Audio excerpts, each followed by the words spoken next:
Okay, we're back out here.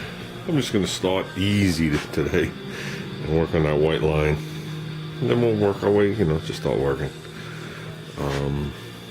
Yeah, as for the fuel pumps, not really worried about it. Trying to find anything through Card is like ridiculous because I don't know who owns Carter anymore.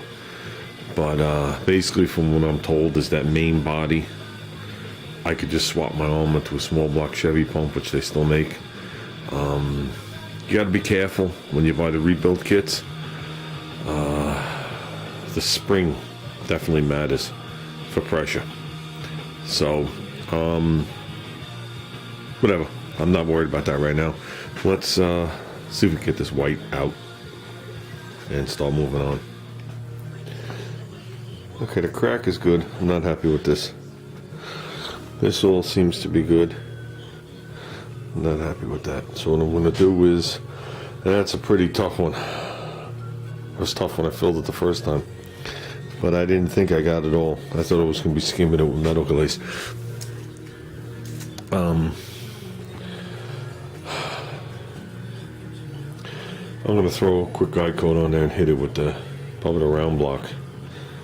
And just see what happens. So it's not pushed out anyway here. This whole lino seems good. It just don't think it's right. So let's see what we got. I'm not sure, guys. I guide coded it, came across this way with it, and this curve seems right. Everything else seems right. So I don't know. I could have pressed harder, but I don't want to take the bond all away. I think there's only one way to tell, and that'd be to put some paint in the can and see. So we might have to come back to that. I'll know once I epoxy and I look down the side.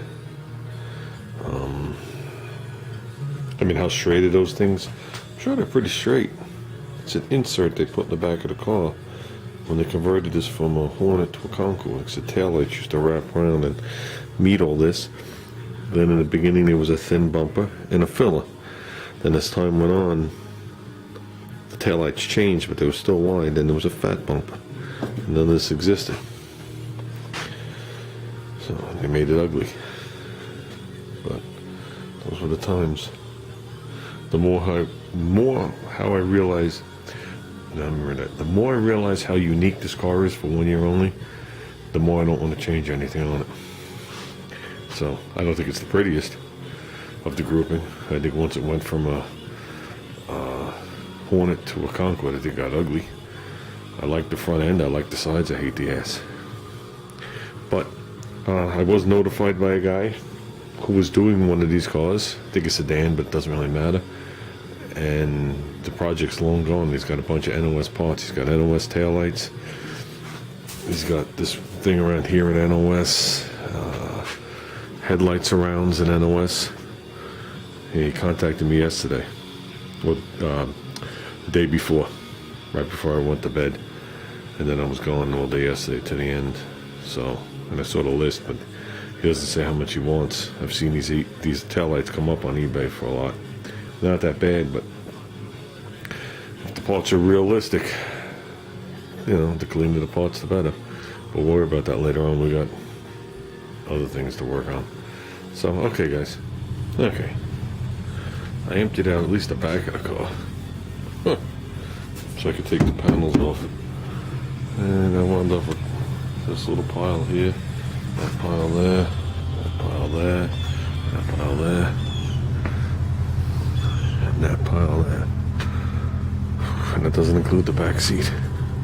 Amazing how much crap I had in this car. So that's good. I'll lay the blanket. That's just dust in there. Sand and dust. I also took this weather strip off. So let's get these panels off. It's only just one panel. And that'll allow me to get the taillights out. And then I'll take off this last little panel here and I'll get the hinges back off. I've done one of those. You got to be careful. You don't want to mess up the headliner. Then we can clean this and seal it with paper, plastic, anything. Yeah, Junior had pointed out to me that this, not at the body line, on this side, was pushed in. I know there was a nice gap there at the light. I never noticed it. So it was just this area, nothing to do with this body line, which is good. But you're able to see right into the light. I just worked most of it out. I got the gap pretty much acceptable. But this area starts to come out just a hair. Do I mind filling that a little bit with Bondo? No. But I want to get the tail light in the same position, or the best I can, as this. When I look at this one, the tail light sticks out further than this. When I look at this one, the way it's pushed in, it's kind of like flush. So now at this point I got to pop the light, and I'm going to work this lip out. If any little filler has to go in here, it will. Not a major thing. The car isn't crushed. The light isn't hit. It was like it was pushed in like right there. Nothing down here. So it's like from here, kinda. I'm looking at an angle here, across here. So I'm just glad the body line isn't hit. Yeah, he noticed that when he stripped it down. I was like, it's probably been like this since the day I owned it. I said, now let's just make it a little better. So it's better than a rod hole.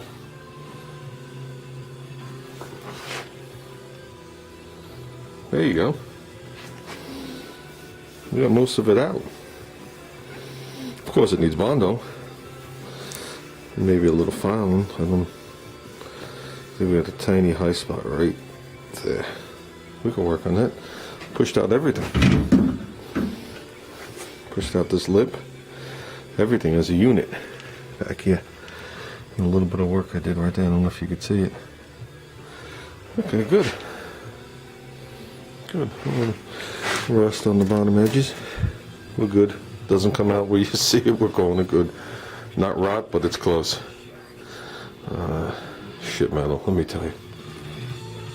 Here's the passenger side hinge. If you'll look, it's hard to see in this camera. Right across here, there's a crack started. So I'm gonna hunt down more of these hinges. This hinge already broke once. They're very hard to get in any condition. You try and get one that has a little bit of a shine to it. And I'm taking off the pistons. And when we open this thing up, we're gonna have a prop rod. It's the only way these things don't snap. So, okay guys, I don't want to seal up the window yet because I got to do the run channel. So if I mask it, it'll just be a problem. But I want to get these two areas sanded real quick. So I just grabbed that piece that you always see me hanging on the door, and I did that. That'll keep most of it out. So then we're gonna have to seal everything up. And we also, I mean, you see the big lip I got around these holes, right? See the big lip? Okay, we'll stay close to the edge of this. I want to seal that with a piece of duct tape. So any water while wet sanding that goes in doesn't go in and stain the headliner, because there's a second piece that's punched, even though this is where it bolts to. There's a second piece that punched in. This is thick, beautifully square that allows the water to run down somewhere if it does leak in. If I'm going to wet sand the car, I'm going to destroy a perfectly mint headliner. All things you got to think of. I don't want to rely on regular masking tape. Same with all of these. Even there's a channel, it shouldn't get into the headliner. It's multi-ribbed. I know I cut one of these cars apart, as you saw. But same thing. I'm going to put a piece of tape around all of these. So, okay guys, let's keep working.